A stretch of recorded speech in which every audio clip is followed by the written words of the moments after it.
지난 주일이 벌써 잊혀져 갑니다만 Father's Day였습니다. Father's Day. 그래서 저희 아이들이 저도 이제 갔더니 선물을 이렇게 준비를 했더라고요. 그래서 막내 아이는 이제 그림을 그려가지고 어디 팔기에는 좀 그런데 어쨌든 그림을 그려서 저한테 이렇게 주고, 둘째는 이렇게 엄마랑 가서 이렇게 뭐 반바지를 하나 사왔어요. 그래서 그런데 저희가 이제 셋이지 않습니까? 역시 애들은 이제 많이 낳고 봐야 되겠더라고요. 첫째는 이제 자기 분이 용돈을 이제 다 털어가지고 아주 멋있는 신발을 하나 사왔습니다. 그래서 이제 얼마나 그래도 첫째가 아빠를 생각하는가, 이게 참 감동을 받을 뻔했는데, 이제 며칠 뒤면 자기 생일이라서 아마 올인을 한 것 같아요. 이제 내가 올인했으니 아버지 당신도 올인해야 되는 거 아닙니까? 뭐 이제 이런 의도가 아닌가 생각을 합니다. 우리가 선물 받으면 좋죠. 부모님을 생각해서 자녀들이 선물을 주고 또 사랑하는 마음을 전달해 주는 것은 너무너무 좋은 의도이고 또 좋은 것입니다. 그렇지만 부모님들이 선물도 좋지만 정말로 자녀들에게 더 원하는 것은 순종이 아닐까라는 것 생각을 해봅니다. 아버지, 어머니의 작은 말씀과 그 마음의 뜻을 순종해서 그것을 따라줄 때, 그것은 그 어떤 선물보다도 부모를 기쁘게 하는 큰 기쁨의 원천이 아닌가라는 생각을 해보게 됩니다. 뭐 그렇다고 선물이 또 우리가 필요 없다는 건 아니에요. 그렇죠? 항상 이 두 가지 것들이 중요하지만, 순종이라는 것은 그만큼 내가 사랑하는 대상에게 내 마음과 내 생각과 내 시간과 내 뜻을 들여서 따르겠다라는 아주 사랑의 결단이기 때문에 순종이 참 중요하다라는 생각을 해봅니다. 하나님께도 마찬가지로 순종이라는 것 너무너무 중요합니다. 우리가 사실 예배하는 이유가 무엇이겠습니까? 기도하는 이유가 무엇이겠습니까? 그것을 통해서 하나님께 더 큰 선물을 받으려고 하는 것이 아니라 어떻게 해서든지 우리의 높은 마음을 그분의 말씀 아래서 낮아지게 하고, 나를 따르고 싶은 내 욕심을 어떻게 해서든지 잠재워서 하나님께 순종하고 싶어 하기 때문에 우리가 예배에 나와서 하나님이 왕이십니다, 하나님이 살아계신 내 삶의 주인이십니다 고백하고, 늘 우리가 교만해지려 할 때, 높아지려 할 때 기도를 통해서 주님밖에 없습니다 라고 고백하면서 하나님을 더 순종하고 따르기 위해 우리가 하는 것이 또한 예배이고 또한 기도의 목적이죠. 그래서 모든 것은 하나님께도 순종이 얼마나 큰 기쁨이고 중요한 것인가 하는 것을 생각해 보게 됩니다. 오늘 말씀의 제목은 하루라는 순종의 기회, 하루라는 순종의 기회라고 정해보았습니다.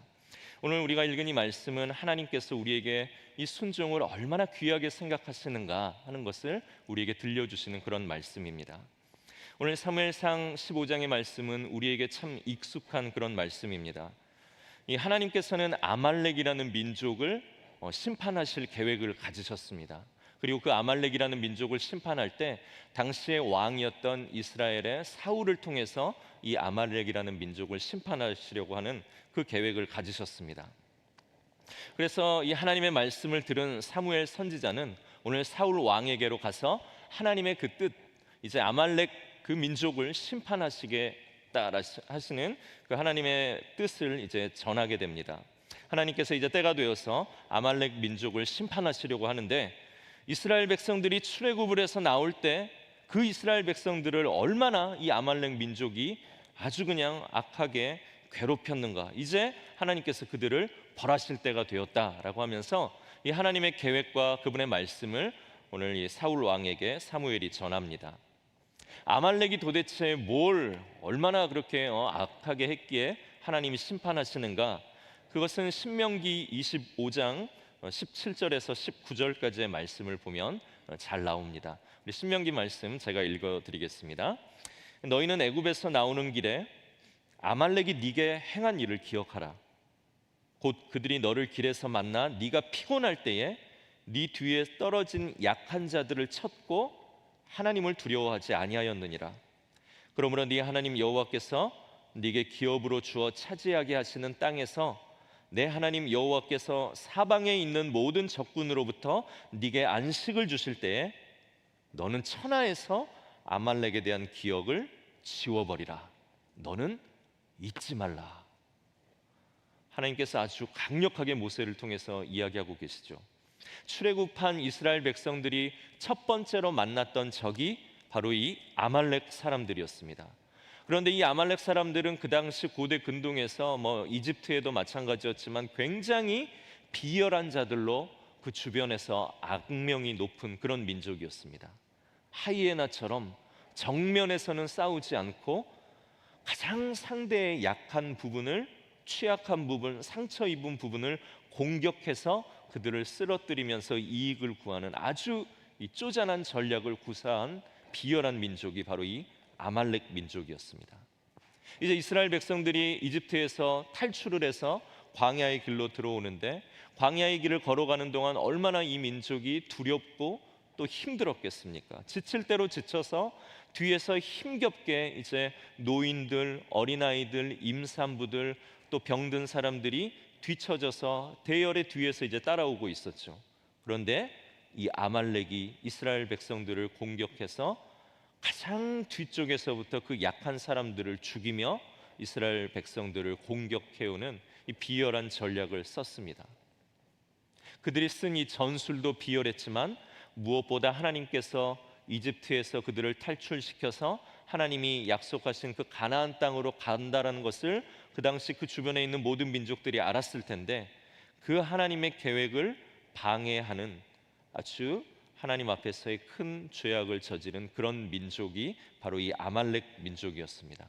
그래서 모세는 이스라엘 백성들에게 너희가 이제 가나안 땅에 들어가서 평안하게 살게 되거든 절대로 이 아말렉이 어떤 일을 너희에게 했는지를 잊어버리지 말고 그들을 천하에서 이름도 기억하지 못할 정도로 진멸하라라고 그렇게 이야기했습니다.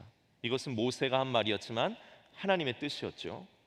그래서 이 아말렉을 드디어 심판할 때가 왔고, 그 일을 하나님께서는 그 당시의 왕인 사울을 통해 해 나가시려고 하는 것입니다. 그래서 사무엘은 사울 왕에게 이 하나님의 뜻을 전하고 중요한 한 가지를 당부하고 부탁합니다. 지금 가서 아말렉을 치십시오. 그런데 중요한 것 한 가지가 있는데 그게 무엇이냐면, 그들을 칠 때 그들의 모든 소유를 남기지 말고 전부 진멸하라라고 하나님이 명령하셨다라고, 이것을 꼭 지켜야 된다라고 이야기합니다. 남자, 여자, 아이, 젖먹이, 양, 낙타, 나귀 할 것 없이 전부 다 진멸하라는 것이 하나님의 뜻이었습니다. 사울은 알겠다 그러고서 이제 군대를 소집하지요. 그리고 소집한 군대를 아말렉 민족의 성 근처에 매복을 시켰다가 전부 다 쳐들어가서 그날 사울은 아말렉을 완전히 쳐서 대승을 거두게 됩니다.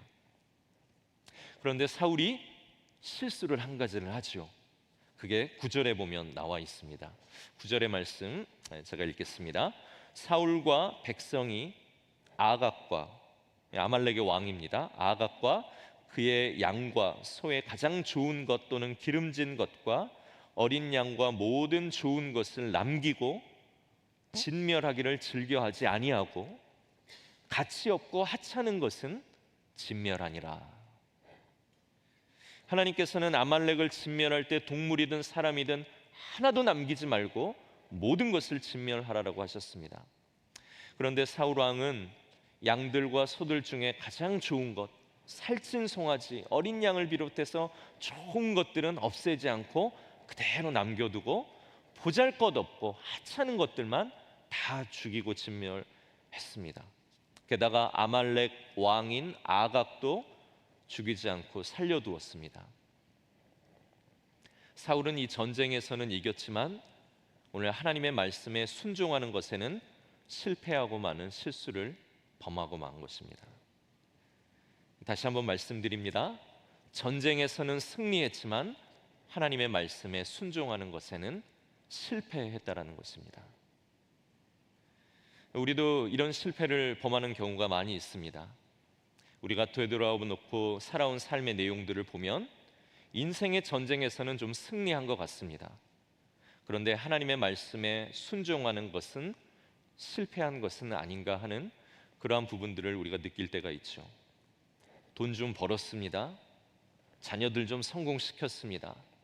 노후를 좀 보장하고 이제 내가 좀 살만합니다. 그런데 하나님께 중요한 것은 무엇입니까?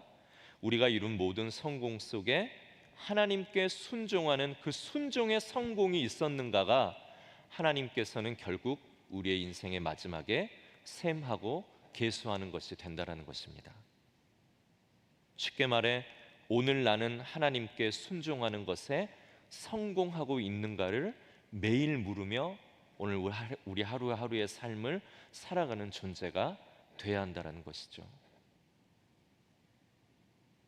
오늘 우리가 이룬 모든 것들이 우리 눈에 화려해 보이고 이것이 사람들의 자랑이 되고 내가 누군가에게 나를 돋보이게 할 만큼 자랑스럽게 내놓을 만한 것이 되는 것도 의미가 있지만, 그것을 이루는 모든 과정 가운데 하나님에 대한 말씀에 대한 순종이 없고 하나님과 무관한 방식으로 성공을 이루었다든지, 아니면 열심히 살아왔지만 그 열심히 살아온 과정 가운데 도대체 하나님의 말씀에 순종하여 나와 하나님과의 사이에서 가졌던 그런 기억들과 추억들이 오늘 내 삶의 성공 가운데는 얼마나 스며들어 있는가를 우리가 생각해 보아야 한다는 것이죠. 사울은 하나님의 말씀을 듣는 순종보다 자기 인생의 자랑, 자기가 이룬 승리가 그에게는 더 중요했던 것 같습니다. 이것은 교만이고 하나님의 말씀을 들어야 하고 순종해야 하는 하나님 앞에서의 인간이 어떤 존재인가를 늘 생각하며 살아야 하는 그 질서를 거부하는 행위인 것이죠. 순종하지 않는 것은 선악과를 따먹고 나는 누구에게도 순종할 필요가 없다라는 존재로 되기 원했던 하와의 범죄, 아담의 범죄와 동일한 범죄이고 하나님 앞에서의 죄악이라는 것입니다. 이런 교만한 사울을 향해 하나님의 말씀이 오늘 11절에 들려오죠. 11절 말씀입니다. 내가 사울을 왕으로 세운 것을 후회하노니 그가 돌이켜서 나를 따르지 아니하며 내 명령을 행하지 아니하였음이라 하신지라. 하나님께서는 사울을 왕으로 세우신 것을 후회한다라고 그렇게 말씀하십니다. 그런데 우리는 하나님은 후회하지 않는 분이라고 알고 있지요. 후회는 어떻습니까? 우리처럼 실수가 많고 언제나 옳은 것인 줄 알았는데 행하고 나면 늘 오점과 과오투성인 우리 인간들이 하는 것이 후회이고, 하나님은 후회가 없으시죠. 후회는 실수할 때 일어나는 것이고 하나님께서는 자기의 일에 실수가 없고 후회가 없는 분이시기 때문에 하나님이 후회하신다라고 하면 우리가 하나님을 어떻게 믿을 수 있겠습니까? 오늘 이 하나님이 후회하신다라는 이 표현에는 많은 신학적인 설명들이 있습니다만 제 개인적으로 제가 따르는 그러한 설명은 이런 겁니다. 이 후회라는 표현은 언어적 한계가 있는 그러한 표현이라는 것이죠. 쉽게 말해 우리가 가진 단어 중에 후회라는 것밖에는 하나님의 이 마음을 표현할 다른 적당한 단어가 없기 때문에 이 후회를 사용했다라고 하는 설명을 저는 그렇게 따르고 또 생각하고 있습니다. 하나님께서 정말 그 사울을 보시면서 한탄하고 서글퍼하시고 정말 마음 상해하시고 그렇지만 사랑하시는 그 마음을 어떤 단어로 표현할 수 있겠습니까? 근데 우리가 그 단어를 이해하기에 가장 그래도 적합한 단어가 후회라는 단어이기 때문에 우리 인간이 가진 언어적인 한계가 있지만 그 중에 가장 적합한 단어를 골라 표현한 것이 후회라는 것이기 때문에 정말로 하나님이 막 우리처럼 아이고 잘못했네, 이번 판은 망했네, 이 세대는 이번 생은 망했고 이제 다음 생을 기대해 봐야 되겠네, 이런 후회가 아니라 정말 그분의 마음을 그래도 우리의 눈높이로 이해할 수 있는 표현이 후회라는 단어이기 때문에 그 표현을 쓴 것이 아닐까라는 것이죠. 하나님의 말씀을 버리고 자기 생각에 좋은 대로 행하는 그 사울을 보면서 하나님은 안타까워하십니다. 사울은 심지어요, 이 전쟁이 마치 자기 계획이었고 자기 능력으로 이만큼 했다라는 것을 정말로 자랑하며 갈멜에다가 하나님이 아닌 자기 자신을 위한 기념비를 세우고 자기 이름을 내는데 오늘 그 기념비를 세운 것을 우리가 또한 말씀을 통해 봅니다.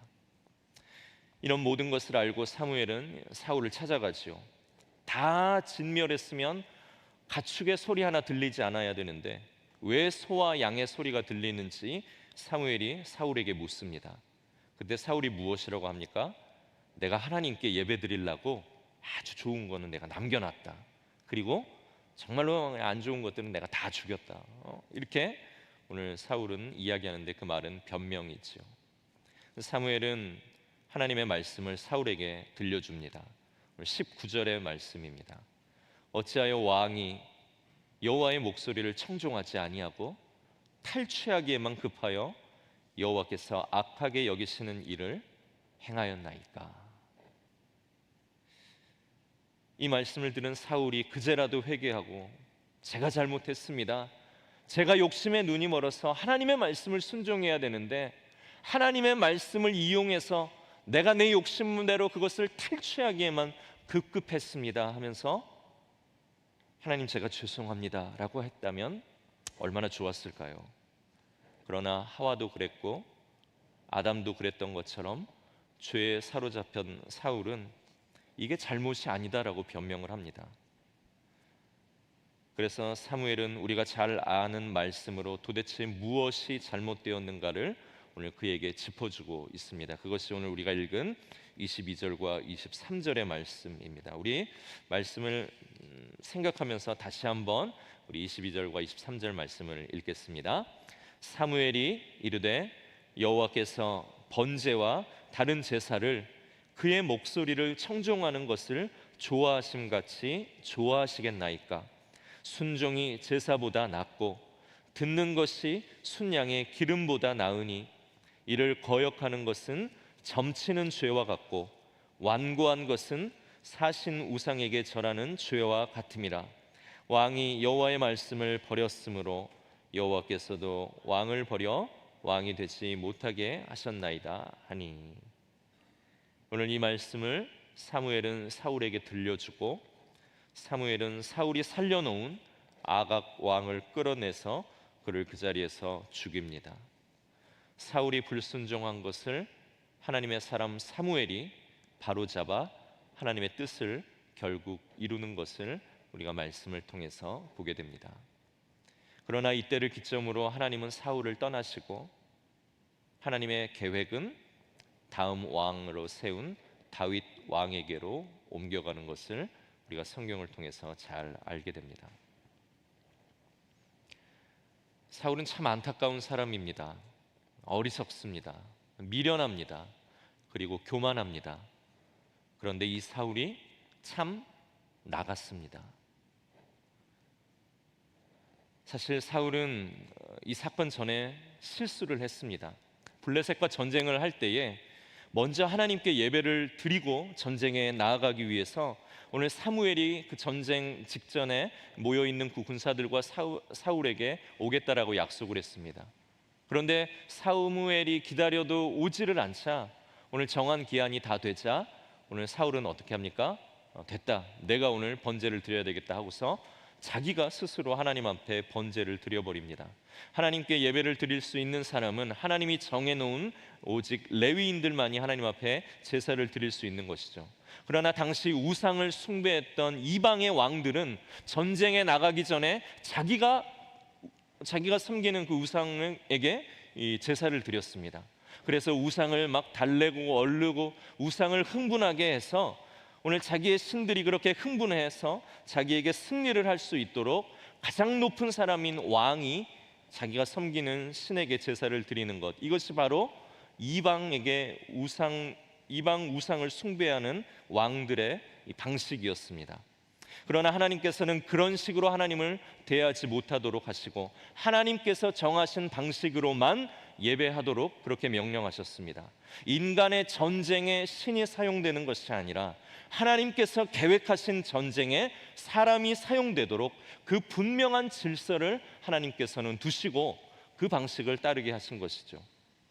그러나 사울은 예배만 드리면 부적처럼 미신처럼 하나님이 이 전쟁을 이기게 하실 것이라는 이방의 왕들의 마음과 같이 그렇게 하나님을 대했습니다. 이것은 명백한 하나님 앞에서의 실수이고 죄이지요. 그런데 그런 실수를 범한 오늘 이 사울에게 하나님께서는 다시 한번 기회를 주시는 것입니다. 그런 실수를 범했지만 정말로 하나님의 말씀에 이번에 순종했다라면 오늘 사울은 그 실수를 넘어서서 극복해서 하나님의 계획을 함께 이루어가는 그런 하나님 앞에 쓰임받는 인생, 그런 왕이 되었을 것입니다. 그러나 오늘 사울은 이 기회마저 오늘 놓쳐버리게 만 것입니다. 그래서 진멸하라고 한 모든 것들 중에 자기 눈에 좋은 것들을 다 살려둡니다.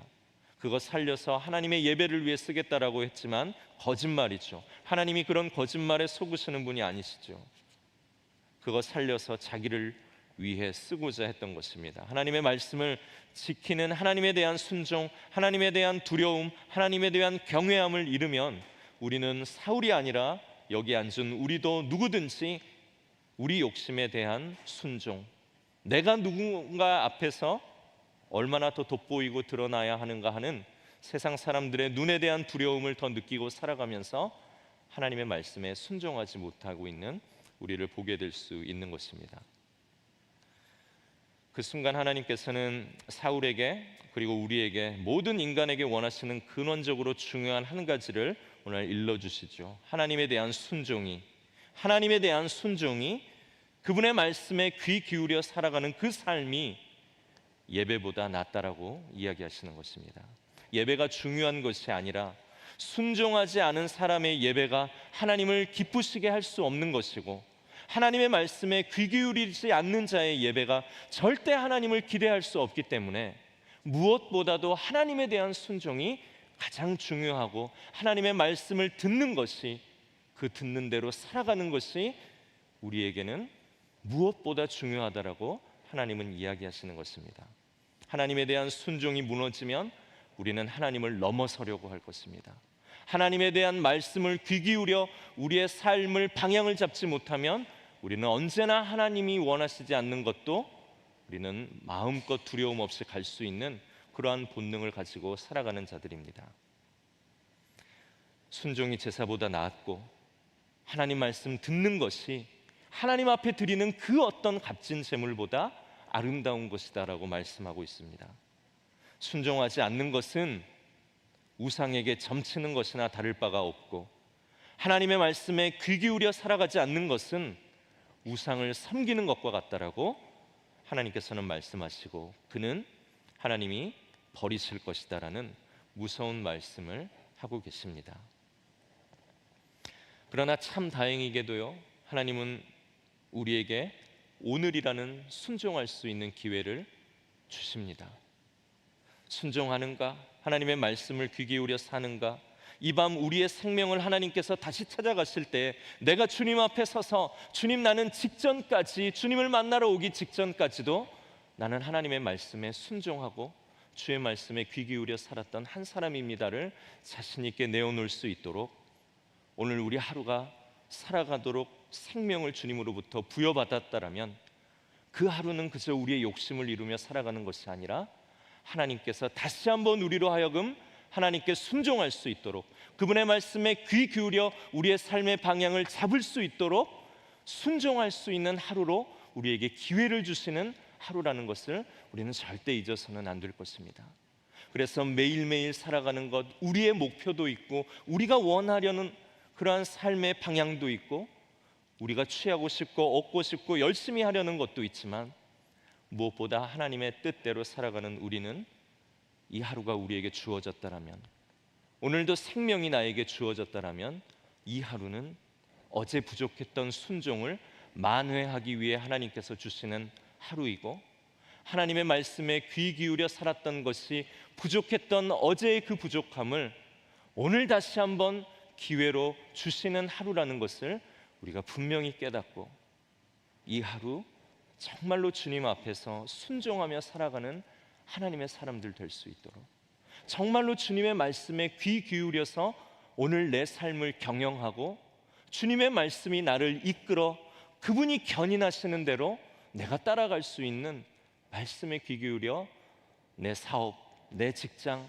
내 사업, 내 자녀 교육, 모든 것들을 주님의 말씀에 합당하게 우리가 이루어 나아가는 그런 순종의 하루들을 살아갈 수 있도록 주신 생명이라는 것을 우리가 매일매일 기억하며 살아갈 수 있어야 할 것입니다. 하나님은 우리 안에서 하나님을 따르기를 기뻐하지 않는 모든 것들을 진멸하라라고 그렇게 말씀하십니다. 이건 괜찮아, 이 부분은 내가 하나님을 따르는데 정말로 순결해야 되지만 그래도 세상을 살아가는데 이 부분은 그래도 내 뜻대로 해야 되지 않는가 하고 남겨놓는 부분들이 있지요. 그래서 오늘 하나님께서 진멸하라라고 하는 이 말씀 안에는 우리의 영적인 상황을 비추어 보았을 때 우리 안에 정말로 하나님을 따르는데 방해가 되는 모든 것들을 하나님께서는 전부 버리고 진멸하기 원하신다라는 것을 우리에게 또한 말씀하고 계시는 부분입니다. 오늘도 하나님은 순종하는 자를 찾으시고 그 순종하는 것이 즉 예배가 되고 그 순종이 없는 사람들의 예배는 하나님 앞에서 또한 주님을 기쁘시게 하지 못하는 예배가 된다라는 것을 우리에게 말씀해 주고 계십니다. 여러분, 우리가 주님 앞에 섰을 때 우리는 주님으로부터 어떠한 칭찬을 받을까를 기대하며 오늘도 살아가는 사람들이잖아요. 네가 뭐 하다 왔는가? 네가 뭐 이뤄놓은 재산이 얼마인가? 자녀들에게 얼만큼 남겨주고 온 좋은 부모였는가? 하나님이 이거 우리에게 계수하지 않으시잖아요. 너의 그 모든 삶 속에 하나님의 말씀을 귀 기울인 그 순종이 얼마나 많았는가? 하나님과의 추억이 그래서 얼마나 많았는가? 하나님의 말씀 때문에 우리가 핍박도 받고 조롱도 받고 부끄러움도 당할 수 있지만 정말 그것을 하나님과의 귀한 추억으로 간직하면서 그 이야기들을 만들며 살아가다 온 사람에게 하나님의 큰 칭찬이 있고 우리가 그거 기대하면서 오늘도 살아가는 사람들이지 않습니까? 인생의 전쟁에서 승리하고 좋은 건 누리는 것이 우리의 삶의 목표가 아니라, 그것이 우리 삶의 목적이 아니라 모든 것들 가운데 하나님을 순종하는 성공이 우리에게 얼마나 많았는가, 이것이 하나님 앞에서의 우리의 칭찬이고 또한 우리가 주님 앞에서 드릴 수 있는 정말로 부끄럽지만 우리의 또한 자랑이 될 것입니다. 내일 아침 여기서 다시 살 것을 확실하게 장담하는 분이 계십니까? 없지요. 하나님께서 부르시는 그날 순종받는 자녀라 칭찬하는 것이 우리의 삶의 목적이 되어서 언제 하나님이 우리를 부르시든지 우리는 부끄럽지 않은 모습으로 하나님 앞에 나아가 주님이 주신 매일, 내가 어제의 부족함을 매일매일 내가 채우며 다시 한번 주신 기회를 기회로 알고 순종을 위해 살아가다 왔습니다라고 그렇게 주님 앞에 받으실 칭찬을 기대하며 우리의 하루를 소중하게 여기며 만들어 가신다면 그분은 세상 사람들에게도 칭찬을 받고 오늘 우리 교회 공동체 가운데에서도 존경받는 분이 되시는 것입니다. 그래서 우리가 하나님의 성령의 보호하심, 하나님의 성령으로 우리를 인도하심, 그것들이 사울처럼 떠나가 버리는 인생 되지 않도록 매일매일 주신 우리의 생명을 가지고 어떻게 하면 오늘 하루 하나님 앞에 순종하며 하나님의 말씀으로 내 삶을 정말로 변화하며 나아갈까 하는, 그렇게 주님의 평생의 동행함으로 주님의 은혜와 기쁨을 누리며 살아갈 수 있는 저와 여러분들의 귀한 믿음의 삶 되기를 간절히 소망합니다. 이 시간 우리 함께